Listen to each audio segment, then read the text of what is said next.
Jusqu'à 9h, Good Morning Business. Allez, à 7h22, on est très heureux d'accueillir Cédric Château, le président du comité d'investissement d'HLD. Bonjour. Bonjour, merci et donc, de m'accueillir.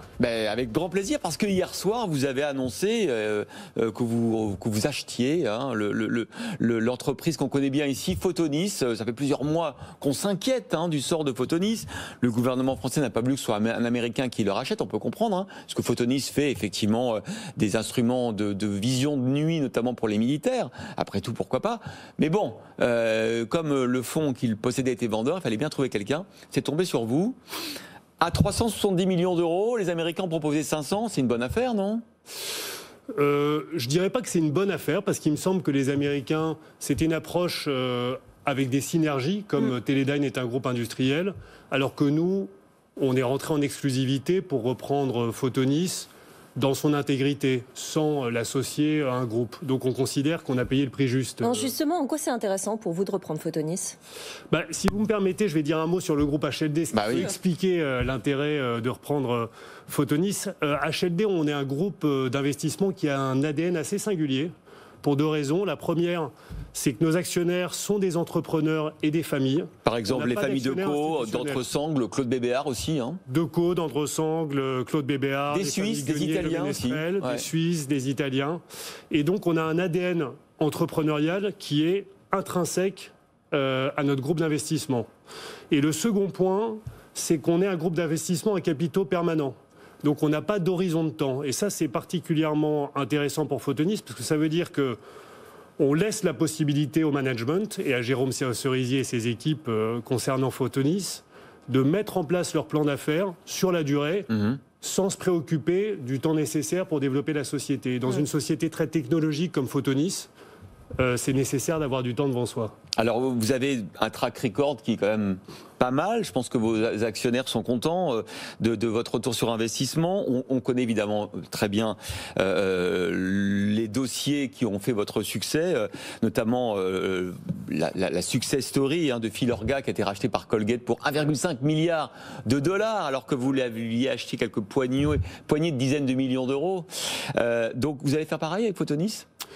Si vous voulez, cette success story de Filorga et concernant Photonis, dans toutes nos sociétés, c'est des histoires de développement. On a 13 investissements, et sur nos 13 investissements, la croissance organique est de plus de 10%. Donc on veut faire croître Photonis de manière organique, et j'y reviendrai.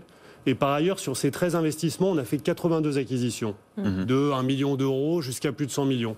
Donc Photonis, c'est une histoire de renforcement de la R&D pour lui permettre de se développer sur ces marchés de la défense, et sur ces marchés commerciaux, mais aussi une réflexion sur l'extension, notamment sur les marchés commerciaux, de l'offre de Photonis, éventuellement par des acquisitions. Par exemple, il y avait un autre groupe qui était intéressé, notamment Thales. Est-ce que vous pourriez racheter du coup les activités du repreneur déçu qui peut-être se marie avec Photonis, non ? Alors, on a formulé cette offre sur Photonis sans avoir d'échanges particuliers avec les Thales et les Safran. Mais dans le futur, il se peut que ça fasse du sens. Il y a cette acquisition possible, ce rapprochement possible, notamment rapprocher la technologie infrarouge. Photonis est dans la technologie de l'amplification d'images. Et donc, c'est deux technologies qui peuvent se compléter pour améliorer la vision nocturne. Donc, ça peut faire du sens. Et on regarde aussi d'autres acquisitions dans le monde commercial, par exemple, Photonis est dans les spectromètres, pardonnez-moi, de masse, qui permet d'identifier des molécules dans des corps inertes. Avec l'objectif de doubler la taille de Photonis en 2021, 150 millions de chiffre d'affaires d'ici 5 à 10 ans. C'est ce que vous voulez faire ? Alors, Photonis fait aujourd'hui 150 millions d'euros de chiffre d'affaires. Donc l'objectif, c'est de doubler d'ici 5 à 10 ans, absolument. C'est une histoire de développement. Ouais. C'est un fleuron technologique français, Photonis. Photonis, c'est plus de 100 brevets. C'est vraiment une pépite technologique. Et c'est là-dessus qu'on veut capitaliser. Et encore une fois, que son dirigeant Jérôme Cerisier et ses équipes veulent capitaliser pour développer la société. Alors on voit que vous avez bossé le dossier parce que Cédric Château, c'est pas votre expertise initiale, mais vous connaissez tout sur les produits de Photonis. Une question, comment vous en êtes venu à vous intéresser à ce dossier ? Parce que est-ce que c'est dans ces cas-là le gouvernement qui passe quelques coups de fil, Bercy, au fonds d'investissement comme le vôtre pour savoir si ça peut les intéresser ?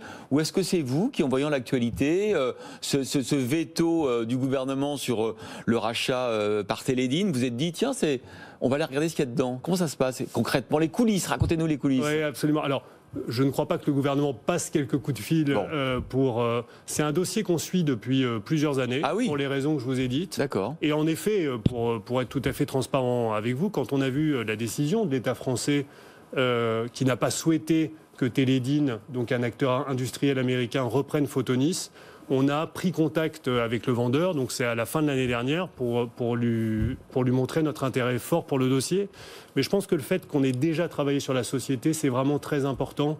Pour pouvoir remettre une offre dans des délais très courts, il faut connaître l'actif bien avant. Alors là, vous avez mis sur la table 370 millions d'euros. J'avais lu que vous aviez le droit d'investir 500 millions par an. Vous allez vous ennuyer dans les 10 mois de l'année qui restent là? Absolument. L'équipe va partir en vacances. Alors, on ne peut pas partir en vacances. Donc, on va continuer à travailler, faute de pouvoir voyager.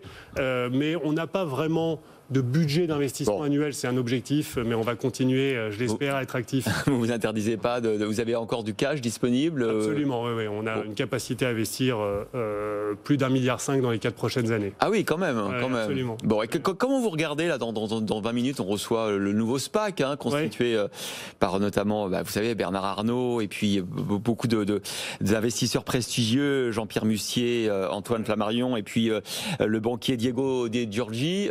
Comment vous voyez cet instrument du SPAC là, qui émerge en Europe? Déjà, chez HLD, on connaît bien Jean-Pierre Mustier. En effet, c'est vraiment des investisseurs de qualité. Je pense que c'est un outil qui est intéressant pour des sociétés qui ont besoin d'être cotées pour se développer. Parce qu'en réalité, un SPAC, ça permet à des sociétés d'aller sur des marchés cotés. C'est ça. Il y a d'autres sociétés, comme Photonis par exemple, où à ce stade, il y a moins d'intérêt de coter parce qu'on investit beaucoup dans la R&D, parce qu'on regarde des acquisitions, et donc on est là pour développer la société. Donc je pense que le SPAC est un outil très complémentaire qui a un réel intérêt pour des sociétés dont les caractéristiques appellent à ce qu'elles soient dans un environnement coté, ce qui assure d'ailleurs une liquidité aussi pour les actionnaires. Donc je pense que c'est un produit très intéressant et je ne doute pas que Jean-Pierre connaîtra un grand succès. Vous allez le croiser dans le couloir là. Dernière question, je ne sais pas si on a le droit de le dire, vous avez combien d'actifs en gestion aujourd'hui chez HLD?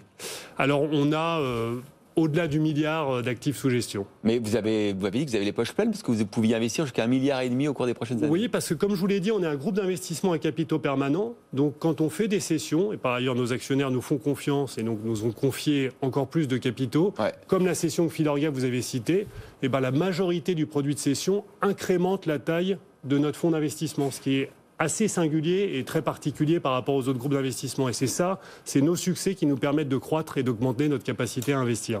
Merci beaucoup Cédric Château, président du comité d'investissement d'HLD, d'avoir été sur ce plateau et bravo pour cette acquisition de Photonis et pour les prochaines. Merci à vous. Bonne journée, au revoir.